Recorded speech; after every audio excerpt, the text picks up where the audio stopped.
Smash Ultimate is the most ambitious Smash game that we've had to date, but that doesn't mean that the game has everything you could ask for. There are several things that are often echoed online that people wish would be added to the game, and so in typical Smash fan fashion, I'm going to not be happy with what we have and talk about what I think should be added to the game.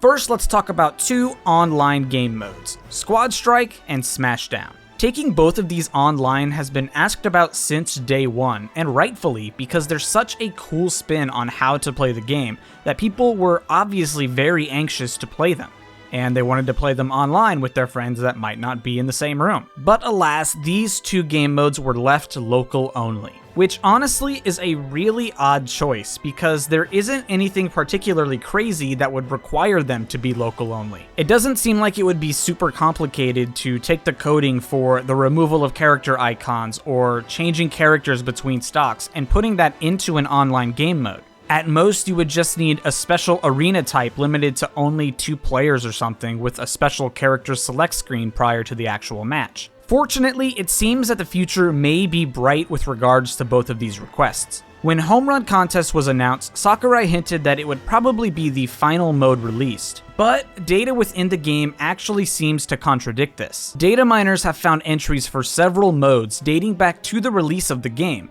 and slowly these entries were filled by game modes that we ended up getting. Online tourneys, stage builder, home run contest, these were all slowly added to the game, and those slots were for those specific modes. And as of now, there are still 3 online modes that have yet to be released in Smash Ultimate. So sure, it's possible that Sakurai's word is accurate here and we've got no more new modes coming. But we could just jump into some speculation. It seems like such a natural fit for Squad Strike and Smashdown to be online, so it makes sense for 2 of those online modes to be filled by these 2 game types. Now, the jury is still kind of out on what the 3rd game mode could be, and there are plenty of theories, but there aren't really any more game modes aside from maybe Special Smash that could be added to the online functions, so it's possible that this 3rd one could be a totally original game mode. But it's also possible that while they planned for 3 more game modes to be added, they simply scrapped it as they didn't have time, or it wasn't possible, or they just didn't feel like actually putting it in the game. Either one could honestly be true. And while we're talking about online modes, arenas could definitely get some love. There are some things about arenas that on paper maybe make sense, but when you actually get into an arena, there are some frustrations. I think it's ridiculous that you get kicked out of the arena and out of your spot in line, and you have to rejoin at the very end of the line just because you want to change your character up or your stage. And then it becomes a huge hassle to get everyone to swap around to get you back to your spot in line. Now, I get why Quick Play and Elite Smash have a system that's built around the character like that, because the actual matchmaking for the game is based on your character's ranking, and so if you could switch it up while still keeping your opponent, you might have a severe matchmaking mismatch or something, and it would be kind of a bad experience. But arenas really don't need to be this way at all. They're presumably for friends playing. I mean, you do have random lobbies, but those still don't have any reason to be character locked because it has nothing to do with your GSP or your ranking in any way. So you should really be able to freely change things up without having to lose your spot in those arenas. Now let's talk about DLC, and more specifically, one area of the game that could really benefit from downloadable additions that has never had any such thing, and that is assist trophies. It's really such a shame that we get DLC characters, DLC stages, even dozens and dozens of outfits for Mii fighters, but we're sadly left with the original set of assist trophies that came in the base game with no additions. Back in the Brawl days, assist trophies were originally pitched to players as an opportunity for other characters who wouldn't really be worthy of a fighter role to still have representation in the game. Nowadays, assist trophies have kind of evolved. They're more or less meant to further represent the gaming worlds that new fighters bring with them. Street Fighter reps are in Smash, so here's Guile as an assist trophy. Sonic's in the game, here's Shadow and Knuckles. So I wish with DLC they'd do the same thing. Mii fighter outfits from the different DLC worlds get added alongside a new fighter, such as with Hero and the Erdrick armor, or Joker and the different protagonists from the Persona series. So why not take it a step further and add an assist trophy? It could even be a separate purchase, just like with the Mii Fighter outfits, but just having the option would be cool. Terry joins as a fighter, so maybe they could also make a Geese assist trophy and roll it out at the same time. This is honestly something that I expected to happen with Banjo and Kazooie. Being Microsoft reps, I genuinely thought that Steve or some other kind of Minecraft assist trophy would be added or sold as an extra, just to sort of sweeten the pot and add to the Microsoft and Nintendo collaboration, and I was really surprised that I was wrong. Nintendo seems to be full force in the DLC camp now, with even more fighters being sold after the Fighter Pass and looking at their other games, so it really doesn't seem too unrealistic to add DLC assist trophies. Alright, I'm not done talking about additional modes. You thought I was, but I tricked you. We got some more to talk about. If I could have just one more single player mode, if I was in charge of Smash and I could make one big change to the game, I would add one thing. No, it's not Subspace.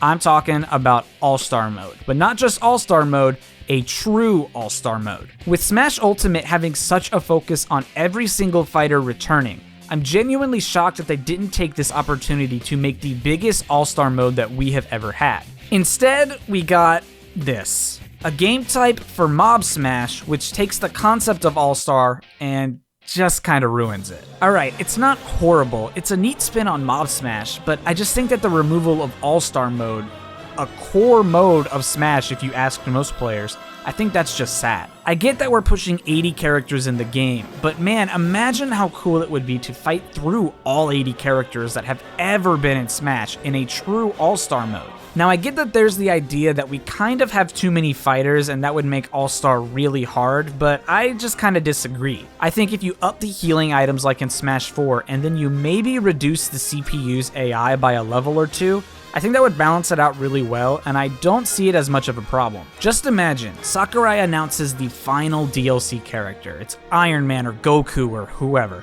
And then they announce that for the first time, you can take on all 85 fighters in the Ultimate All-Star mode, the biggest challenge Smash has ever seen. Man, I am getting some hypothetical chills just thinking about it. And the final mode I'd love to see is a boss rush. Smash Ultimate has more bosses than ever, a ton of which return from previous games, like Gallium or Giga Bowser, and even brand new ones like Marx, Ganon, and Rathalos. I'm kind of underwhelmed that Boss Rush made its one and only debut in Brawl, and it hasn't returned since, especially because bosses have been steadily added to the games. Its triumphant return in Ultimate would be very cool to see. In an ideal world, they'd even bring back more old bosses, like Duan or Porky or Rayquaza. And we know that reviving bosses from old games is doable because that's exactly what they did for Piranha Plant. His final smash is literally the Petey Piranha boss from Brawl, just reworked to function better as a final smash. But even if old bosses didn't return, other bosses would be very cool additions too. For example, we have Metal Face or Yellow Devil, which aren't really traditional bosses because they're more designed to be stage hazards, but I think it would be a very smooth transition to just give them a health bar and make them actual fights for this mode. I mean, they absolutely have like a hidden health bar because they can be defeated, so it would be very cool to see them as actual bosses. And we know Sakurai and the Smash team aren't at all against boss rushes because World of Light has a pseudo boss rush type thing. It's not exactly its own mode, it's kind of like the build up to the final boss, but it's there. So why not just take that concept, everyone's played World of Light by now, and stick it in its own mode. And last but not least, what I'd love to see added to Ultimate, the most requested feature I've ever seen, is to improve the load speed of the character select screen art. Seriously, you have to wait so long for the art to load. Like, I actually grew this beard waiting for Banjo's art to load. Because the worst part is that the game loads it in character order. So if you play a character early on in the roster, then you're probably just big chillin', you don't even notice that there's a big issue. But if you made someone later on, or God forbid a DLC character, you actually gain a new superpower, which is to pick your costume without actually seeing it because you've just memorized how many clicks of the L or R button it is to get to your preferred color. Come on, Sakurai, I wanna see Pink Banjo faster! And with that, you guys know the drill. Let me know what features or modes that you would like to see in Smash Ultimate in the future down in the comments below, because I'm sure I missed something that someone is going to be mad about for some reason. Thanks for watching, guys. If you enjoyed, be sure to hit the like button, and if you're new, be sure to subscribe, and I'll see you guys next time. Peace out, and I hope you have an awesome day.